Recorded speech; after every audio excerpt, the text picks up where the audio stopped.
오늘 우리들에게 주시는 하나님의 말씀은 여호수아 6장 1절에서 20절까지의 말씀입니다. 여리고성은 이스라엘 백성들로 인해 물 샐 틈 없이 닫혀 있었고 드나드는 사람이 전혀 없었습니다. 그때 여호와께서 여호수아에게 말씀하셨습니다. 보아라, 내가 여리고와 여리고 왕 그리고 여리고 용사들을 내 손에 넘겨 주었다. 모든 군인들은 그 성을 둘러싸라. 그 성을 한번 돌아라. 6일 동안 그렇게 하여라. 그리고 제사장 7명이 법궤 앞에서 양의 뿔로 만든 나팔 7개를 들어라. 그러다가 7번째 날에는 성 주위를 7번 돌고 제사장들은 나팔을 불어라. 제사장들이 양의 뿔을 길게 불 것이다. 백성들이 나팔 소리를 들었을 때 모든 백성들은 함성을 질러라. 그러면 성벽이 와르르 무너져 내릴 것이니 백성들은 일제히 올라가라. 그러자 눈의 아들 여호수아가 제사장들을 불러 말했습니다. 너희는 언약궤를 메라. 제사장 7명이 양뿔 나팔 7개를 들고 여호와의 언약궤 앞에 서라. 그리고는 백성에게 말했습니다. 나아가 성을 포위하라. 무장한 자는 여호와의 궤 앞에서 나아가라. 여호수아가 백성들에게 말하고 나자 양뿔 나팔 7개를 든 제사장 7명이 여호와 앞에서 나아가며 나팔을 불었습니다. 여호와의 언약궤가 그 뒤를 따라갔습니다. 무장한 사람들은 나팔을 부는 제사장들 앞에서 행진하고 후위대는 궤의 귀를 따랐습니다. 제사장들은 나팔을 불며 전진했습니다. 여호수아가 백성들에게 명령했습니다. 너희는 외치지 말고 소리도 내지 말라. 입 밖에 아무 말도 내지 말고 내가 외쳐라고 명령하는 날에 외치라. 이렇게 해서 여호와의 궤는 성을 둘러싸고 주위를 한 바퀴 돌았고 백성들은 다 진영으로 돌아와 묵었습니다. 여호수아는 아침 일찍 일어났고 제사장들이 여호와의 궤를 맸습니다. 제사장들 7명이 양뿔 나팔 7개를 들고 여호와의 궤 앞에서 계속 나아가며 나팔을 불었습니다. 무장한 사람들이 그들 앞에 갔고 후위대가 여호와의 궤를 뒤따라갔으며 제사장들은 계속 나팔을 불었습니다. 둘째 날에도 그 성을 한 바퀴 돌고 다시 진영으로 돌아왔습니다. 이렇게 6일 동안 했습니다. 7번째 날이었습니다. 그들은 동틀 무렵 일어나 그런 식으로 성을 7번 돌며 행진했습니다. 그날만 성을 7번 돌았습니다. 7번째 돌고 있을 때 제사장들이 나팔을 불었습니다. 그때 여호수아가 백성들에게 말했습니다. 함성을 지르라. 여호와께서 너희에게 이 성을 주셨다. 이 성과 성 안에 있는 모든 것들은 다 진멸된 것으로 여호와께 다 바쳐질 것이다. 오직 창녀 라합과 그녀 집에 그녀와 함께 있는 사람들은 모두 살려주라. 우리가 보낸 사자들을 그녀가 숨겨주었기 때문이다. 그러나 너희는 진멸시켜야 할 물건에 손대서는 안 된다. 너희가 진멸시켜야 할 물건을 하나라도 가져가 이스라엘의 진영에 저주가 내리는 문제를 일으켜서는 안 된다. 모든 은과 금, 청동과 철로 된 그릇은 여호와께 거룩하게 구별되어야 한다. 그것들을 여호와의 금고에 드려야 할 것이다. 백성들은 함성을 질렀고 나팔이 울렸습니다. 나팔 소리에 맞춰 백성들이 큰 함성을 지르자 성벽이 와르르 무너져 내렸습니다. 그러자 백성들은 일제히 성으로 들어가 그 성을 점령했습니다. 아멘. 오늘 본문은 시점으로부터 약 40년 전 이스라엘은 가데스 바네아라는 곳에 도착했었습니다. 그래서 그곳에서 가나안의 정탐꾼을 보냅니다. 당시 이스라엘 정탐꾼의 눈에는 가나안의 성들은 크고 심지어 그 성벽이 하늘까지 솟아있는 것처럼 보였다고 합니다. 조금 과장된 표현일 수도 있지만 이제 막 노예 신분에서 벗어났던 당시 이스라엘 사람들에게 이미 가나안에 정착하고 도시를 이루며 살아가고 있었던 가나안의 사람들, 그들이 가지고 있던 문명과 문화와 그런 눈부신 것들은 어쩌면 가나안의 사람들 모습을 그렇게 바라보도록 이스라엘 사람들의 눈을 속였을지도 모릅니다. 그리고 40년이 지난 후에 광야에서 태어난 이스라엘의 다음 세대가 가나안에 도착합니다. 엄마 아빠 손을 붙잡고 이렇게 아장아장 홍해를 건너섰을 사람들이 이제 제법 주름진 얼굴에 40대 중반 정도의 나이가 됐겠죠. 요단을 건너 약속의 땅에 드디어 도착을 한 겁니다. 그런데 그런 그들을 기다리고 있었던 것은 40년 전 이스라엘의 마음을 녹아내리게 했던 여전히 거대하고 하늘에 닿을 듯 솟아있었던 여리고였습니다. 그리고 바로 그곳에서 하나님의 백성 이스라엘 군대는 약속의 땅을 차지하기 위한 거룩한 전쟁을 시작합니다. 저는 오늘 여러분과 이스라엘이 치렀던 거룩한 전쟁의 첫 번째 싸움, 여리고성 이야기를 세 가지 주제를 통해서 살펴보고자 합니다. 첫 번째는 하나님의 약속, 언약에 관한 이야기입니다. 하나님의 약속은 이스라엘에 대한 일방적인 선택이었습니다. 그리고 이것이 우리의 두 번째 주제인 선택으로 이어지게 됩니다. 이 선택이라는 건 두 가지 방향에서 만납니다. 하나님의 편에서 이스라엘을 향한 일방적인 선택이 있었다면, 은혜의 선택이 있었다면, 이 선택에 대한 인간의 반응이 아래로부터 위로 올라가게 되는 겁니다.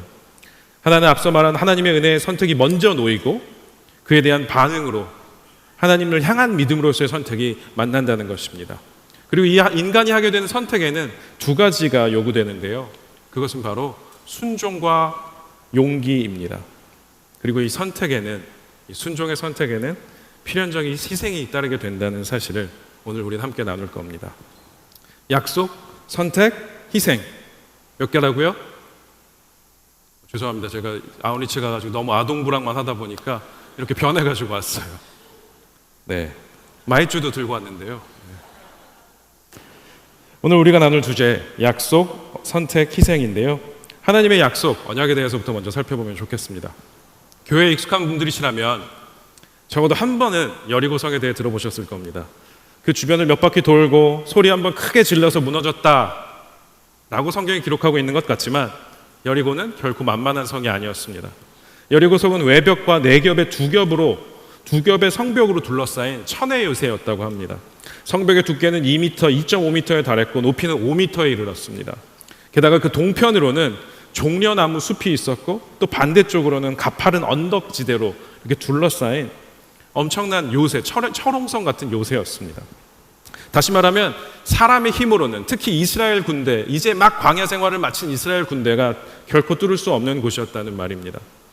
그리고 또 여리고성 안에 있는 사람들이 그냥 가만히 있었는가? 그렇지 않았습니다. 그 사람들은 이스라엘 군대가 자신들을 공격해 올 것을 알고 만반의 준비를 하고 있었습니다.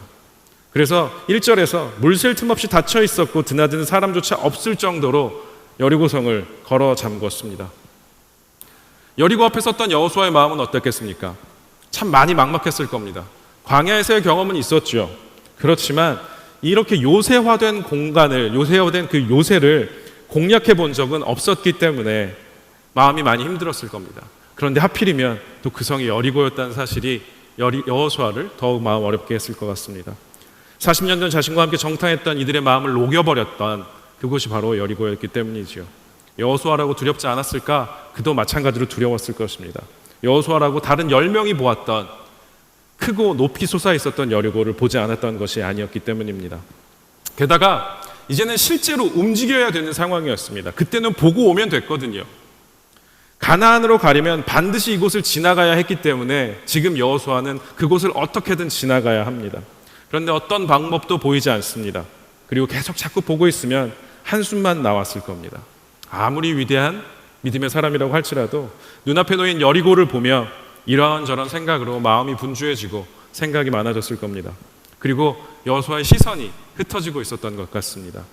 이렇게 해볼까? 저렇게 해볼까? 갈렙을 보낼까? 또 딴 선지를 달라 그러면 어떡하지? 뭐 이런저런 생각들이 막 들고 있었겠지요.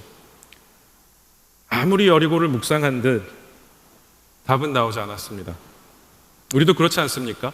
이미 한번 실패한 자리, 그리고 그 실패의 쓴맛을 크게 한번 본 자리, 소위 말해 대인 자리를 한번 지나고 나면 그쪽을 바라보고 싶지도 않고 향하고 싶지도 않은 게 우리의 본성입니다. 그리고 우리 모두에게도 그런 대인 기억들이 있는 것이죠. 게다가 아무리 봐도 답이 나오지 않는 문제가 있고 사연이 있고 그런 과거가 우리 모두에게 있을 거라 믿습니다. 자꾸만 나를 움츠려들게 하는 그런 우리의 각자의 여리고가 있는 것처럼 지금 여호수아는 자신의 여리고 앞에 선 겁니다. 바로 이때 하나님의 음성이 들려옵니다. 2절의 말씀을 함께 읽겠습니다. 시작. 그때 여호와께서 여호수아에게 말씀하셨습니다. 보아라, 내가 여리고와 여리고 왕 그리고 여리고 용사들을 내 손에 넘겨 주었다. 이런저런 생각들로 마음이 분주해진 여호수아에게 하나님이 보아라 라고 말씀하십니다. 보아라. 제가 그래도 영어에 비해서 왔으니까 영어 단어를 한 번은 말해야겠죠. 보아라가 뭐라고 되어 있냐면 see예요. 간단합니다. behold, 보라는 겁니다. 무엇을 보라고 말씀하시는가? 하나님을 보라는 겁니다. 내가 하나님이 여리고와 여리고 왕 그리고 여리고 용사들을 네 손에 넘겨주었다라는 하나님을 바라보라고 고개를 숙이고 있었을 여호수아에게 고개를 들어서 하나님을 바라보라고 그를 일으켜 세우는 겁니다. 그런데 여러분, 여기 문장의 시제가 조금 이상합니다. 넘겨주었다라고 말하고 있습니다. 아직 싸우지도 않았던 여호수아에게 하나님이 승리를 선언하고 계시는 겁니다. 대체 이게 무슨 이야기입니까? 이미 다 너에게 넘겨주었다. 아직 싸우지도 않은 싸움을 두고 하나님은 어떻게 승리를 선언하고 계시는 겁니까? 여호수아를 너무 믿고 계셔서 그러시는 걸까요? 아니면 너라면 할 수 있다, You can do it, 이런 의미에서 격려의 말로 이런 말씀을 하고 계시는 걸까요? 하나님의 선언은 단순한 격려나 응원의 차원이 아니었습니다. 여러분, 이스라엘이 가나안을 차지할 수 있는 이유는 어디에 있습니까? 그들이 가지고 있는 군사력 때문이었습니까? 그들이 가지고 있는 지혜 때문이었을까요? 그들이 가지고 있는 수많은 사람 숫자들 때문이었을까요? 이스라엘이 가진 특별함 때문에 지금 이스라엘이 약속의 땅에 들어가고 약속의 땅을 차지하기 시작하는 겁니까? 그렇지 않았습니다. 그들에게는 아무것도 없었습니다. 이스라엘은 이제 막 광야 생활을 끝냈고 이스라엘은 이런 전쟁을 치러본 적도 없었습니다. 그들이 가지고 있는 무기라고는 돌팔매 정도밖에 없었을 겁니다. 그렇다면 무슨 말입니까? 하나님께서 지금 진영을 혼동해서 말씀하시는 걸까요? 아모리 사람 여리고성 안에 있는 사람들에게 하셔야 되는 말씀을 여호수아에게 잘못 말씀하고 계시는 겁니까? 이스라엘 사람들, 이 히브리 사람들을 두고 성경은 히브루라고 부릅니다. 히브루라는 말은 어원은 핫비루라는 말에서 왔는데요. 이것은 어떤 사회에서 낮고 천한 계급을 지칭할 때 부르던 말이었습니다. 히브리인, 이스라엘이라는 그 민족의 시작은 아무것도 아니었던 노바디였던 그 낮고 낮은 천한 계층의 사람들이었던 겁니다. 그 노바디였던 아무도 아니었던 이 히브리인들이 이집트에서 해방될 수 있었던 이유는 무엇이었는가? 아무도 거들떠보지 않았던 그 민족을 향한 하나님의 일방적인 약속, 언약 때문이었습니다. 하나님은 무슨 약속을 누구 하셨을까요? 제가 오늘 요셉에서 말씀을 나누게 된다 그래서 요셉 공동체 인스타그램을 정탐을 미리 했습니다. 그랬더니 여기는 없네요. 네, 그런데 창세기 15장 5절 말씀이 이렇게 세 개가 이렇게 딱 핀이 돼가지고 이렇게 멋있게 들어가 있더라고요. 거기를 보면 이런 말씀이 있죠. 여호와께서 아브라함을 밖으로 데리고 나가 말씀하셨습니다. 하늘을 올려다보고 별을 세어 보아라. 과연 셀 수 있겠느냐. 그리고 나서 하나님께서 또 말씀을 하십니다. 내 자손도 이와 같이 될 것이다. 여호와께서 또 7절에 가면 이렇게 말씀하십니다. 나는 이 땅을, 여기서 말하는 이 땅이라는 가나안입니다. 내 것으로 주려고 너를 갈대아 우르에서 이끌어낸 여호와다. 하나님이 지금 말씀하시고 계신 땅이 바로 가나안이었습니다. 여호수아에게 이미 이 땅을 너에게 넘겨주었다라고 말씀하실 수 있는 근거, 승리를 선포하실 수 있는 근거는 하나님께서 아브라함과 맺으셨던 그 약속 때문이었습니다. 심지어 그것도 과거형으로 승리를 선언하시는 이유는 하나님께서 직접 이들의 조상이었던 아브라함에게 하신 그 약속 때문에 그런 거였습니다. 바로 이 약속 때문에 이스라엘은 이집트 노예살이에서 해방되었고 결국 약속의 땅을 차지하게 되는 것이었습니다. 이스라엘이 특별해서도 아니고 그들이 가나안 사람들에 비해 도덕적으로 윤리적으로 더 나은 사람이어서도 아니었습니다. 땅을 차지하게 되는 것, 그것은 그저 아브라함에게 하셨던 약속이 성취되는 그 결과였습니다. 다시 말하면 이스라엘이 땅을 차지하는 것은 하나님의 일방적인 선택, 일방적인 은혜, 하나님의 신실하심에 기초하고 있다는 겁니다. 이 땅에 대한 이야기를 여호수아 11장에 가면 한 번 더 나옵니다. 계속 나오긴 하는데 땅을 분배하는 이야기를 하면서 땅을 두고 유산으로 주었다라고 기록하고 있습니다. 23절 하반절을 보면 이렇게 나옵니다. 여호수아는 할당된 땅을 이스라엘에게 그들의 지파에 따라 유산으로 주었습니다. 땅을 두고 유산으로 주었다라는 말은 거저 받았다는 겁니다. 이런 표현이 되는지 모르겠는데 프리라이더 같은 거였어요. 영어로 하면 이런 건데 한국말로 하면 좀 이렇게 저급해집니다. 날로 먹었다는 겁니다. 이스라엘은 그냥 받은 거였어요. 자기가 뭘 하지 않고 그냥 받았던 거였어요. 어떤 스스로의 공로나 노력으로 얻어내는 것이 아니라 신실하신 하나님의 은혜의 약속, 언약 때문에 그 땅을 받았던 사람들이었단 말입니다. 그래서 이 땅을 차지하는 정복전쟁, 이 거룩한 전쟁의 중심에는 이스라엘을 향한 하나님의 일방적인 약속이 있었습니다. 그리고 이 사실은 오늘 본문에서 반복해서 등장하는 한 단어를 주목하면 더욱 분명해집니다. 여러분, 성경에서 단어가 반복될 때는 무슨 뜻입니까?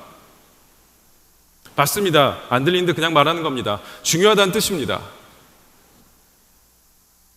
이스라엘 백성의 하나님이 여리고를 주변을 돌 것을 말씀하시죠. 그런데 여기서 그 본문을 보면 하나님의 언약궤라는 단어가 무려 10번 등장합니다. 10번. 물론 하나님이 여호수아에게 말씀하신 것을 다시 전달하고 내용이 반복되다 보니까 그럴 수도 있겠지만 4절부터 15절까지 법궤, 언약궤, 여호와의 언약궤, 여호와의 궤, 발음도 어려운 단어가 10번이나 반복해서 등장한다는 겁니다. 이게 무슨 말을 의미하고 있는 거겠습니까? 우리는 흔히들 여리고성이 어떻게 무너졌는가 하는 그 현상에 주목하기 원합니다. 그 현상만 보는 거죠. 무너진 방법에 집중합니다. 여리고성이라는 문제를 그 중심에 놓고 이 본문을 이해하려고 들면 그럴 수밖에 없을 거라고 생각합니다. 하지만 안타깝게도 성경은 여리고성이 어떻게 무너졌는가에 대해서는 별 관심이 없습니다. 여리고성이 어떻게 무너졌는가에 대해 친절하게 설명해 주고 있지 않습니다. 20절에 가서 와르르 무너졌다가 끝입니다. 별로 관심이 없다는 것이죠. 그러나 여리고성 주위를 돌았더니 언약궤에 대해서는 10번이나 강조합니다. 이것이 무슨 뜻이겠습니까? 여리고에서 벌어졌던 이 거룩한 전쟁의 중심에는 하나님이 계셨다는 겁니다. 전쟁의 주체가 하나님이시라는 뜻이고, 그리고 승리의 근거가 바로 하나님의 약속, 그 언약에 있었다는 것입니다. 사랑하는 여러분, 우리에게도 모두 여리고가 있습니다. 피하고 싶다면 피할 수 있다면 피하고 싶은 그런 여리고가 저에게도 여러분에게도 분명히 있을 것입니다. 그런데 여리고는 피한다고 피할 수 있는 성이 아닙니다. 제가 말씀을 준비하면서 어떤 여리고가 저에게 있었는가를 한번 돌아봤는데, 제가 사역을 시작하고 처음 마주했던 여리고는 찬양이었습니다. 제가 보기보다 박치입니다. 그런데 제가 처음 전임 사역을 나갔을 때 청년부를 사역을 나갔는데 저를 뽑으셨던 목사님이 저한테 너무 당연하게 물으시는 거예요. 기타는 치시죠? 아니요. 그랬더니 2주 정도 이제 부임을 앞에 놓고 전화를 또 하시는 겁니다. 노래는 부를 수 있죠? 네. 그리고 나서 제가 이제 찬양 인도라는 걸 하게 된 겁니다. 얼마나 떨고 힘들었었냐면, 마이크를 이렇게 들고 불러야 되잖아요. 근데 긴장해서 마이크를 이렇게 부르고 하는 거예요. 그리고 마이크 째로 박자를 맞추는 겁니다. 드럼을 치는 거죠, 혼자. 그래서 그때 이제 여자친구였는데 제 아내가 오빠 그거 하지 마 그러는 거예요. 그래서 이걸 잡았더니 이제 반대로 하고 있는 겁니다. 정확히 4주 정도 지난 후에 담임 목사님께서 저한테 친히 문자를 주셨습니다. 전도사님, 청년부 사역에 집중해 주세요. 네, 잘린 겁니다. 그래서 저는 찬양을 내려놓게 됐는데, 그래서 최대영 목사님처럼 찬양을 너무 잘하시는 분을 보면 부럽기도 하고 그때 여리고가 자꾸 생각이 나기도 합니다. 아직 저쪽에 있습니다. 그쪽은 바라보지도 않고 있어요. 저의 여리고는. 그리고 또 다른 저의 여리고가 무엇이었는가, 제가 생각해 보니까 제가 청년부를 좀 오래 했습니다. 여기도 제법 오래 하시는 분들이 보이는데요. 청년부를 오래 했던 이유는 결혼을 못해서라기보다 그때 제가 맞아요, 못했습니다. 결혼을 못했었는데 제 안에 그런 두려움이 있었던 것 같아요. 우리가 사랑을 할 땐 두 가지 딜레마에 빠지게 되는데, 뭐냐면 있는 그대로 사랑받고 싶은 욕망이 우리 안에 있죠. 그리고 또 한편에 뭐가 있냐면 내 안에 진짜 모습을 들키면 어떡하지? 하는 두려움이 같이 계속 싸웁니다. 그런데 또 제가 불안형이거든요, 약간. 그러다 보니까 짧게 누구를 만나고 결혼은 못 하겠고, 그래서 굉장히 고민도 많고 막, 그래서 계속 스스로 혼자를 이렇게 제한하고 막 이런 과정 중에 있었습니다. 그러다가 마지막으로 이제 올해가 나의 마지막 청년부다라고 하나님 앞에서 결단했던 해에 제 순장이 지금의 와이프거든요. 헷갈리지 마세요. 제가 순장이 아니었어요. 여러분이 순장 콜링에 응하셔야 되는 이유가 여기 있는 겁니다. 그리고 순모임에 계속 나가셔야 되는 이유가 거기 있어요. 근데 이 친구를 만나서, 이분을 이제 뵙게 돼서가 아니라 이제 만나서 이제 교제를 시작하는데, 이분은 저한테 관심이 없는 거예요. 나의 진짜 모습을 들키면 어떡하지 하는데, 이분은 원래 사람한테 별 관심이 없는 사람인 거예요. 그만큼 저를 좋아하지도 않았던 것 같아요, 지금 생각해 보니까. 그런데 오히려 이 친구 이렇게 하는 모습을 보면서, 그리고 결혼해서 함께 생활을 하면서 제가 제 불안이라는 것이 많이 잠재워지기 시작했어요. 똑같은 현상을 보면서 다르게 반응하는 모습을 보면서 제가 배우게 되는 거예요. 그리고 똑같은 현상에 있어서 아주 다르게 그 친구를 통해서, 제 아내를 통해서 일하신 하나님을 보면서 아, 이런 하나님도 계시는구나, 이런 하나님도 계시는구나 라고 생각하게 되는 거였죠. 그리고 불안이 저를 막 엄습해 올 때마다, 불안이라는 여리고가 저를 막 이렇게 쌓아 올릴 때마다 하나님의 말씀을 기억합니다. 하나님의 말씀으로 나를 잠재우는 거죠. 그러지 않아도 된다, 이러지 않아도 된다, 불안하지 않아도 된다 라면서 저에게 계속 말을 해주는 거예요. 처음엔 잘 안 되니까 아내가 말을 해줬어요. 괜찮아 오빠, 괜찮아 오빠. 이처럼 수많은 여리고들이 있죠. 그리고 그 여리고를 넘었더니 이제 아기가 나왔는데 그건 다음에 와서 얘기할게요. 그 여리고는 좀 많이 크고 높습니다. 어쨌든 여리고는 피한다고 피할 수 있는 성이 아닙니다. 적당히 덮어두고 모른 척하고 넘어갈 수 있는 것도 아니고, 하나님 나라 약속된 땅으로 들어가기 위해서는 반드시 지나가야 하는 관문이죠. 반드시 넘어가야 하고 정복해야 하는 성입니다. 저는 여러분의 여리고가 어디에 있는지 모릅니다. 끊을 수 없는 중독, 반복되는 죄, 용서할 수 없는 미움, 놓을 수 없는 상처, 과거의 기억들, 내려놓을 수 없는 나의 자아, 나의 불안, 나의 염려, 미래에 대한 불안. 하나님이 약속하신 그 땅으로 들어가지 못하도록 우리를 가로막고 있는 여리고가 무엇인지 저는 알지 못하지만 사실 여러분은 알고 계시죠. 우리는 이미 압니다. 나의 여리고가 어디 있고 나의 여리고가 어디에 있는 무엇인지. 결정적인 순간만 되면 나의 시선을 빼앗고, 결정적인 순간이 되면 나의 마음을 무너뜨리는 그 여리고가 무엇인지 우리는 압니다. 사랑하는 여러분, 여리고를 넘어야만 한다면 여리고에 집중하지 마십시오. 여리고는 바라본다고 무너지지 않았습니다. 여러분의 방법에도 집중하지 마십시오. 여리고는 600번이 아니라 6만 번을 돌아도 내 방법으로 돌면 결코 무너지지 않습니다. 악에 받쳐 아무리 함성을 질러도 무너지지 않을 겁니다. 누구 때문에 이렇게 되었는가, 어디서부터 잘못이 되었는가 문제를 분석하고 해석하는 일은 중요하고 필요합니다. 하지만 그 이유를 안다고 해서, 누구의 책임인가를 찾아낸다고 해서 여리고가 무너지지 않습니다. 우리 모두의 여리고는 그렇게 만만한 성이 아니기 때문입니다. 그러나 여리고는 넘어가야 합니다. 지나가야 합니다. 하나님이 약속하신 그 땅에 이르려면 우리가 반드시 넘어서야 하고 지나가야 하는 곳입니다. 우리 여리고 앞에 설 때마다 여리고가 아닌 보아라 라고 말씀하신 하나님의 음성에 귀를 기울이십시오. 그리고 하나님의 약속을 바라보십시오. 이미 우리를 위해 약속된 그분의 승리를 바라보십시오. 우리가 싸우는 이 거룩한 싸움은 결국 하나님의 약속에 달려있는 것이기 때문입니다. 이제 두 번째 주제를 나누면 좋겠습니다. 두 번째, 선택에 대한 이야기를 좀 해보죠. 이스라엘과 언약을 맺으시는 것은 하나님의 일방적인 선택이었다라고 아까 이야기를 했습니다. 출애굽기 19장을 보면요, 하나님이 일방적으로 이스라엘 향해 언약을 하세요. 너희는 내게 제사장 나라 거룩한 민족이 될 것이다. 이스라엘이 묻지도 않았어요. 요구하지도 않았습니다. 이 하나님의 약속은 일방적인 이스라엘에 대한 하나님의 선택이었습니다. 하나님이 이스라엘을 선택하셨고 언약을 맺으시는 겁니다.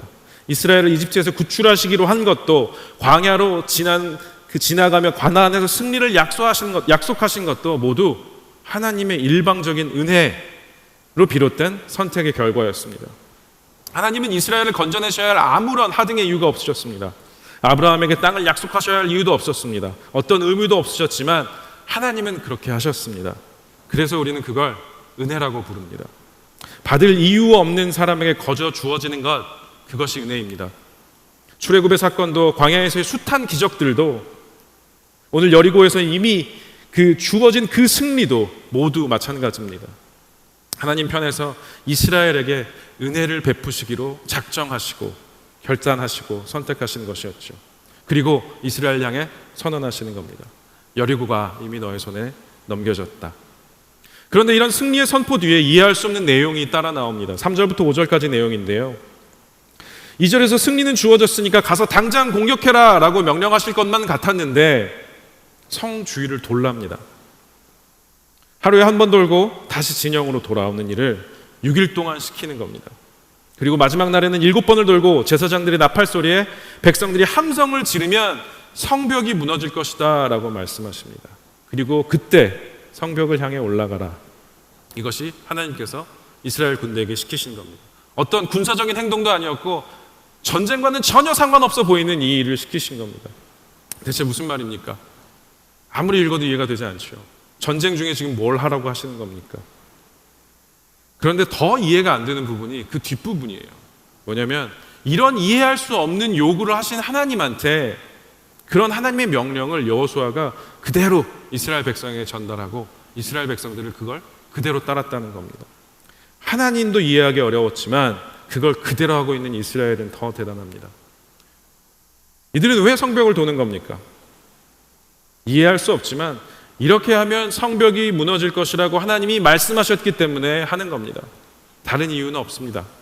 하나님의 선택에 대해 인간이 반응하는 것입니다. 주어진 승리를 믿음으로 붙잡는 것이지요. 하나님을 선택하는 것, 이것이 바로 우리가 믿음이라고 부르는 것입니다. 물론 여기서 오해는 없어야 합니다. 우리의 선택이 승리를 이끌어내는 것이 아닙니다.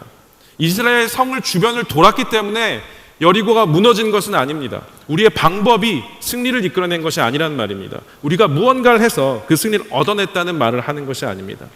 여러분, 믿음보다 은혜가 무조건 먼저 오게 되어 있습니다. 은혜가 무조건 먼저 옵니다. 이게 되게 중요합니다. 하나님의 은혜가 먼저 우리 앞에 놓여 있기 때문에 우리는 그것을 붙잡는 것, 그 은혜의 선언에 반응하는 것, 하나님을 선택하는 것, 그것을 우리는 믿음이라고 부릅니다. 그리고 그 믿음의 결과는 무엇이었습니까?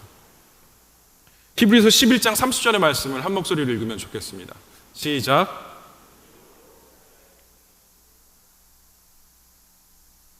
그 성벽이 무너져 내렸습니다. 말씀하신 대로 된 겁니다. 특별한 방식으로 돌았기 때문에 무너진 것이 아니었습니다. 믿음 때문에 성벽이 무너졌다라고 성경은 기록하고 있습니다. 이스라엘의 이 선택에는 두 가지가 필요했습니다. 첫 번째는 순종이었고 두 번째는 용기였습니다. 순종이라는 건 뭡니까? 말 그대로 하라는 대로 하는 겁니다. 이해할 수 없어도 하는 것. 거대한 여리고성 앞에서 수많은 사람들이 그렇게 생각을 했을 겁니다. 저와 비슷한 생각을 했을 겁니다. 이게 대체 뭔 소리인가? 뭘 하라는 건가? 그런데도 했습니다. 광야에서의 이스라엘을 생각해 본다면, 모세 시절을 생각해 본다면 이건 대단한 발전입니다. 이스라엘 사람들이 보통 사람들입니까? 조금만 불편하면 울고 불고 이집트로 돌아간다 화를 내고 뒤집어 엎고 역정을 내던 사람들이 이스라엘 사람들이었습니다. 그런데 이 여리고 앞에서는 완전히 다른 선택을 하는 거죠. 하나님의 말씀에 온전히 순종합니다. 여리고 앞에서 자신이 가지고 있던 인간적인 방법, 무기, 돌을 들고 해봐야 별 효과도 없었겠지만 그것들을 붙잡지 않고 하나님의 말씀을 믿기로 선택합니다. 하나님의 약속을 붙잡기로 선택하는 것입니다. 그리고 그 믿음이 성벽을 무너뜨렸습니다. 어떻게 이 믿음이, 이 변화가 가능했을까? 이런 순종이 가능했을까? 이스라엘은 이 순종을 광야에서 배웠습니다. 하라는 대로 하는데 40년 걸린 겁니다. 순종한다는 것은 스스로를 낮추는 일이죠. 나의 뜻을 낮추고 하나님의 뜻을 따른다는 겁니다. 교만하기를 멈추고 하나님의 하나님 되심을 인정한다는 것입니다. 광야에서 교만하고 목이 고졌던 백성이 40년의 광야 생활을 통해 배운 것은 겸손히 하나님의 뜻을 순종하는 것이었습니다. 순종이야말로 이스라엘이 광야에서 얻을 수 있었던 최고의 교훈이었고 광야에서의 목적이었습니다. 신명기 8장 16절에서는 이렇게 성경은 기록합니다. 광야에서 너희 조상들이 전혀 알지 못했던 만나를 너희에게 주어 먹게 하셔서 너희를 낮추시고 시험해 결국에는 너희가 잘 되게 하셨다. 결국에는 너희가 잘 되게 하셨다. 이 말이 무슨 말이냐면 하나님이 우리에게 순종을 요구하시는 이유는 결국 우리를 위한 것이라는 말입니다. 하나님이 우리를 통해 뭘 얻으시려고 자기의 권위를 세우시려고 우리에게 말을 들으라고 하시는 것이 아니라는 겁니다. 하나님이 우리를 위해 우리에게 순종을 가르치시는 겁니다. 이미 자신이 이루신 그 승리를 붙잡을 수 있도록 이스라엘에게 순종하는 법을 가르치시는 것이죠. 그리고 이렇게 광야에서 배운 순종을 실제로 살아내야 하는 가나안이 이제 여호수아와 이스라엘 사람들 앞에 놓였습니다. 그리고 가나안에서 이 순종대로 순종하기 위해서 필요했던 건 무엇이었냐면 용기였습니다. 광야에서 순종하는 것은 가나안에서 순종하기보다 훨씬 쉬웠을 겁니다. 그렇지 않습니까? 혼자 골방에 들어가서 기도할 때 제 믿음이 제일 좋습니다. 나만 잘하면 되니까요. 광야도 마찬가지였을 겁니다. 하나님밖에 안 계셨으니 광야에서의 순종이 훨씬 더 쉬웠을 겁니다. 한번 생각해 보십시오. 남들이랑 지내는 게 우리는 본성적으로 쉽지가 않습니다.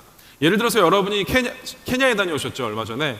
케냐에 갔는데 하루 인터넷 터지는 날 이렇게 딱 열었는데 친구가 5성급 호텔에서 호캉스 하고 있는 인스타를 올렸다고 생각해 보십시오. 마음 어려워지는 거죠. 나 지금 모기랑 싸우고 있는데. 남들은 이렇게 하지 않는데 하나님 말씀대로 해야 할 때 어려운 겁니다. 나만 손해보는 것 같고 남들은 그렇게 하지 않아도 괜찮게 사는 것 같은데 그런 것들이 보일 때 정말로 마음이 어려워지는 것이죠. 그래서 하나님을 선택하는 일, 하나님의 말씀대로 따르는 일에는 용기가 필요합니다.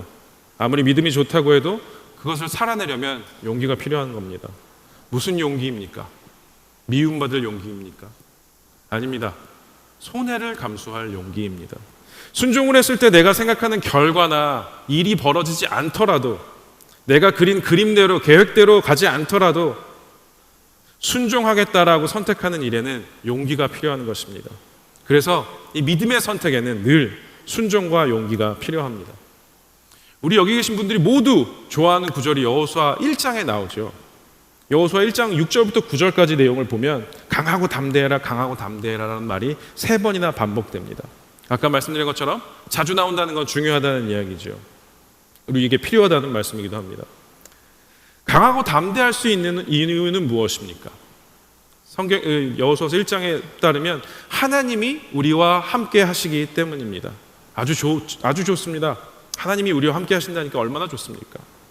이스라엘이 또한 강하고 담대할 수 있는 이유는 무엇입니까? 하나님의 약속이, 하나님의 승리가 우리에게, 이스라엘에게 주어졌기 때문입니다. 그런데 여러분, 이 구절을 읽으면서 꼭 명심해야 될 내용이 하나 있습니다. 우리는 과연 무슨 일에 강하고 담대해야 합니까? 용기를 내고 담대해야 합니까? 저는 어렸을 때 이 구절을 처음 읽고 너무너무 좋았습니다. 강하고 담대하라. 내가 너와 함께한다. 내가 너랑 약속했다. 오케이. 그래서 제 마음대로 했습니다. 하고 싶은 대로 내 마음대로 하면서 강하고 담대하라는 하나님의 약속을 붙잡고 나아갑니다 하고 막 울고 기도하고 막 그랬어요. 부끄럽습니다. 여호수아 1장이 말하는 내용은 무엇입니까? 어디에 강하고 담대하라는 이야기입니까? 무슨 일에 강하고 담대하라고 말하고 있습니까? 하나님의 말씀을 지키는 일에 강하고 담대하라는 겁니다. 하나님이 하라는 일대로 하는 것, 순종하는 일에 강하고 담대하라고 하나님이 여호수아에게 말씀하고 계시는 것입니다. 순종을 살아내는 일, 그것을 살아내는 데는 용기가 필요하다는 말이죠. 그리고 그 용기의 근거는 하나님이 나와 함께 하신다는 것에 있죠. 그렇기 때문에 우리는 하나님의 말씀을 순종하는 일에 좌로나 우로나 치우치지 않고 그 말씀을 지키는 일에 강하고 담대해져야 하는 것입니다. 이해가 되지 않더라도 말씀대로 순종하는 것, 그것이 내게 손해가 될지라도, 바라는 결과가 예상되지 않더라도, 그럴 가능성이 아주 높아 보이더라도 하나님을 믿고 선택하는 용기가 필요하다는 겁니다. 하나님은 그렇게 자신의 백성 이스라엘에게 순종과 용기를 가르치셨습니다. 그리고 하나님의 백성이 순종과 용기의 선택을 했을 때 결코 무너지지 않을 것 같았던 여리고가 무너진 겁니다. 믿음으로 하나님을 선택하는 것, 그것이 인간이 하나님을 향해 할 수 있는 최고의 반응입니다. 이제 마지막 주제인 희생에 대해 이야기를 나누고 말씀을 마치려고 합니다.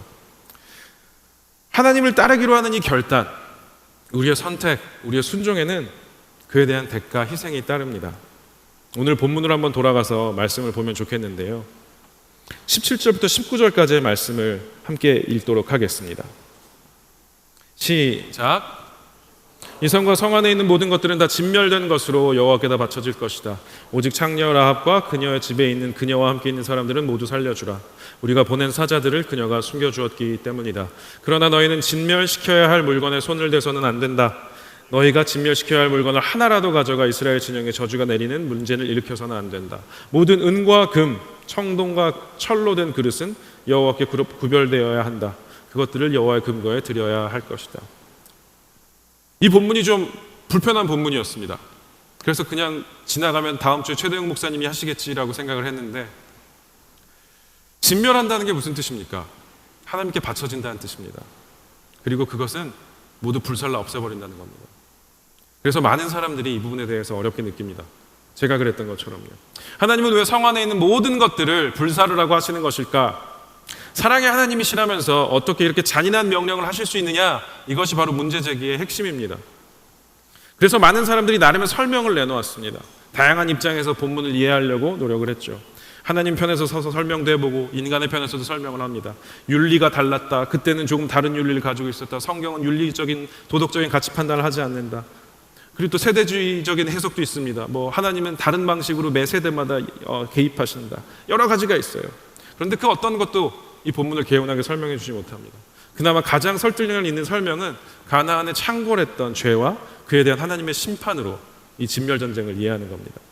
창세기에서 땅을 약속하시고 자손을 약속하셨던 아브라함에게 하나님이 또 다른 이야기를 하나 하시는데요. 그게 창세기 15장 16절에서 이런 말씀을 하십니다. 너의 자손은 4대째가 돼서야 이 땅 가나안으로 돌아오게 될 텐데 아모리 사람들의 죄가 아직 차지 않았기 때문이다 라고 말씀하셨습니다. 이 말은 뜻은 무슨 말이냐면 아브라함 시절에는 가나안 사람들의 죄가 어떤 심판의 임계점까지 이르지 못했다는 겁니다. 그런데 언젠가는 그 죄가 그 선을 넘을 것이고 그때 그들이 벌을 받을 거라는 말입니다. 그리고 가나안의 죄악은 실제로도 매우 심각했습니다. 성적 문란함뿐 아니라 자식을 불살라 바치는 몰렉죄도 행해졌다라고 말합니다. 그리고 이러한 죄악에 대해 성경의 레위기는 땅이 그들을 토해낼 것이다 라고 경고합니다. 다시 말하면 지금 하나님은 이 진멸을 명령하신 하나님은 죄악으로 가득했던 가나안에 대한 징벌의 도구를 이스라엘을 써서 사용하고 계시는 것이죠. 이 진멸, 헤렘이라는 것이 매우 끔찍하게 들리지만 이 명령은 동시에 하나님께서 죄를 얼마나 싫어하시는지도 보여줍니다. 죄에 대한 하나님의 진노에는 이스라엘 백성이라고 예외는 없었습니다. 나중에 나오는 아간의 사건을 보면 그게 분명히 드러나죠. 그리고 또 하나님께서 진멸하라라는 이 명령은 그것의 이면에는 가나안의 우상 숭배로부터 죄악으로부터 자신의 이스라엘 사랑하는 백성을 보호하시기 위한 하나님의 마음도 서려 있었습니다. 우상 숭배의 싹을 잘라야 이 땅에 자리 잡게 될 이 땅을 살아가야 할 자신의 백성들이 멸망의 길로 이어지지 않을 것이기 때문에 그랬습니다. 그래서 하나님은 이스라엘을 위해 진멸을 명령하신 것입니다. 이스라엘 백성은 이 명령에 순종했습니다. 하나도 남기지 않고, 물론 모두가 그런 것은 아니었습니다. 하나도 남기지 않고 다 진멸했습니다. 그런데 여러분, 이 순종은 엄청난 희생과 포기를 요구하는 순종이기도 했습니다. 저라면 못했을 것 같습니다. 왜 그랬을까요?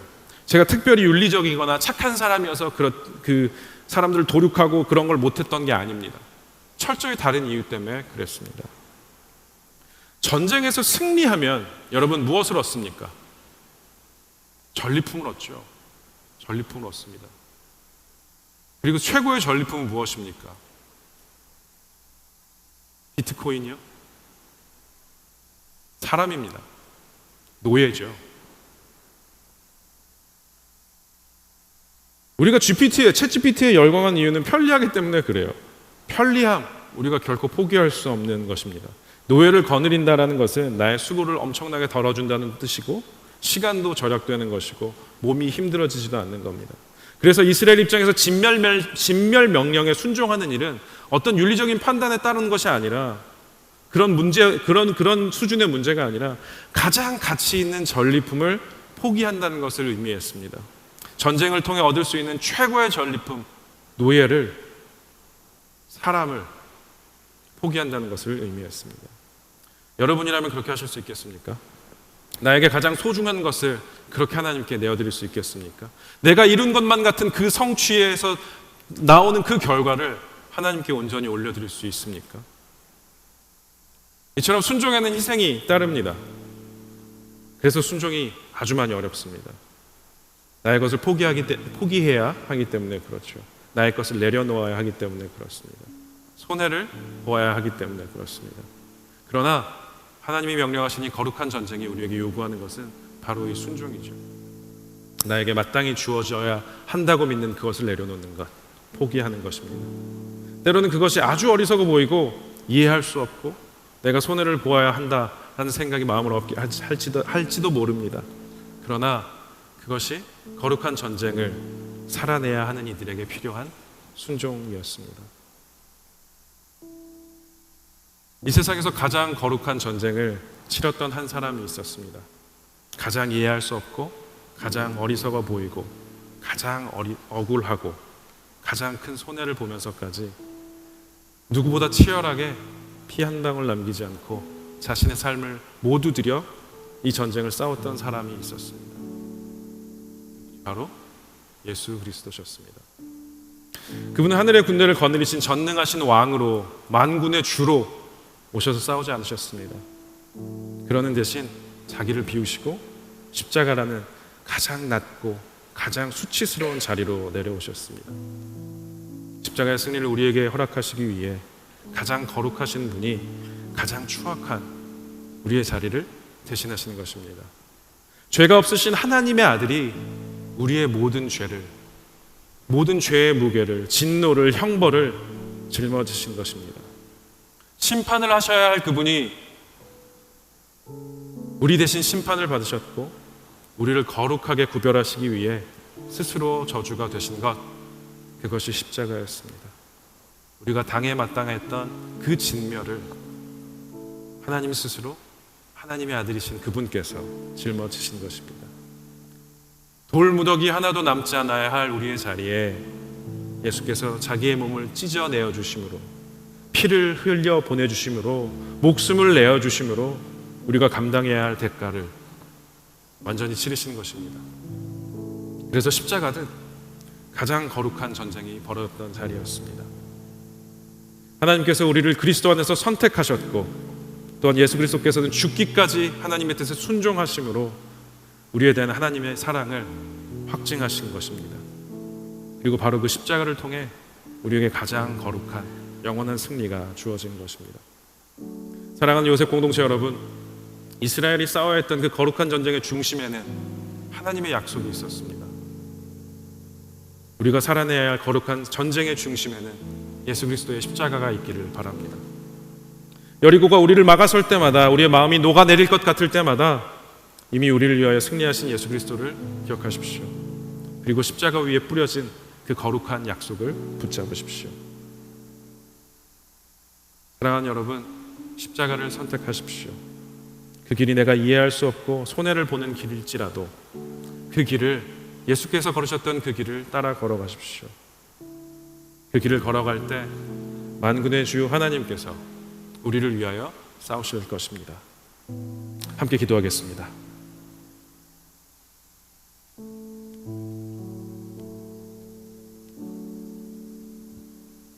사랑하는 하나님, 우리 옆에도 결코 무너지지 않을 것만 같은 여리고가 있습니다.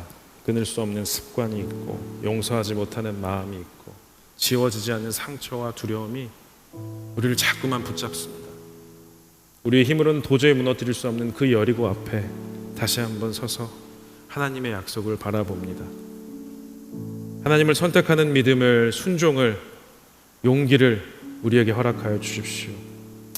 말씀대로 순종할 때 이해할 수 없더라도, 손해가 눈에 보이더라도 주님을 신뢰하며 따르는 담대함을 허락해 주십시오. 광야에서 순종을 배우게 하셨던 것처럼 이제는 우리 삶의 자리 가나안에서 순종과 용기로 주님을 따르게 하여 주십시오. 이 모든 말씀 예수님의 이름으로 기도합니다. 아멘.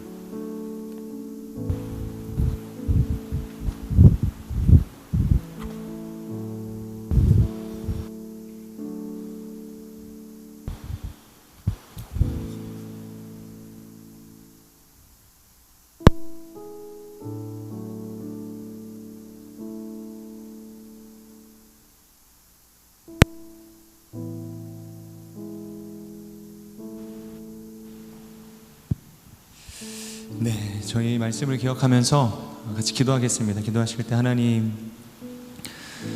우리 안에도 우리가 무너뜨리기 어렵고 또 우리가 한거하기를 또 거부하고 싶은 높은 여리고가 있습니다. 하지만 오늘의 말씀을 통해서 우리에게 주시는 하나님의 말씀처럼 우리가 피할 수 없는 것이고 하나님께서 허락하실 그 약속의 땅으로 들어가기 위해서는 반드시 그것을 정복하고 넘어서야 할 땅임을 우리로 하여금 기억하게 하여 주시옵소서. 다만 그것을 우리의 힘과 능력과 지혜로 행하는 것이 아니라 오직 하나님의 언약을 의지하는 것이고 하나님이신 그 하나님의 그 능력을 우리가 주목하고 바라보며 나아가 그 여리고를 무너뜨리는 삶인 줄로 믿습니다. 다시 한번 두려움 가운데 있었던 우리의 삶을 내려놓게 하여 주시고, 하나님께서 나의 도움이 되시고 구원의 방패가 되시고 여리고를 무너뜨리실 전능자이심을 우리가 믿음으로 고백하면서, 하나님, 우리가 힘써 믿음으로 순종하며 결단하며 나아가는 하나님의 사람들이 다 될 수 있도록 역사하여 주시옵소서. 나의 인생의 여리고는 어디에 있습니까? 나의 가정입니까? 직장입니까? 사업입니까? 수많은 나의 인생의 영역마다 하나님, 우리를 두렵게 하는 그 여리고가 무너지는 역사가 있게 하여 주시옵소서. 순종의 한 걸음을 내디디며 하나님의 이름을 우리가 선포하며 나아갈 때, 하나님, 불가능해 보이는 그 여리고의 성벽이 무너져 하나님의 하나님 되심을 우리가 증거하는 거룩한 인생들이 다 될 수 있도록 기름 부어 주시옵소서. 우리 주신 말씀을 기억하면서 우리의 삶을 주님 앞에 올려드리며 우리 함께 동성으로 기도하며 나아가겠습니다. 신실하신 하나님, 우리의 인생 가운데 우리가 대답하기 어렵고 또한 때로는 우리가 그것을 피하게 만들고 움츠러들게 만드는 여리고가 있습니다. 들고 차는 하나님, 우리가 전쟁을 나아가게 주시옵소서. 하나님의 말씀을 높이고 나아가 주시옵소서. 하나님의 그 언약을 붙들고 나아갈 수 있는 성령하는 역사를 주시옵소서. 나의 초라함을 바라보시는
족한